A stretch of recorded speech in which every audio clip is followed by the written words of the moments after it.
In this quick tutorial, I'm going to show you how to see your reviews on VRBO.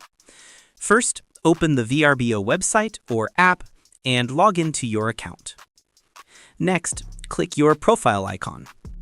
If you're a host, you can choose Owner Dashboard or Trips if you are a traveler. But as I am not a host, it'll ask me to sign in as a host. But if you are, go ahead and sign in and open your property. Then select Reviews from the left-hand menu in your Owner Dashboard.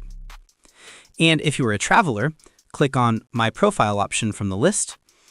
Then go to the left sidebar in your profile and scroll down until you see Reviews tab. Click on it and you'll find all your reviews there. As you can see, I don't have any reviews yet, but you should see all your reviews there. You can open any review to read the full details. And that's it. That's how you see your reviews on VRBO. Thanks for watching.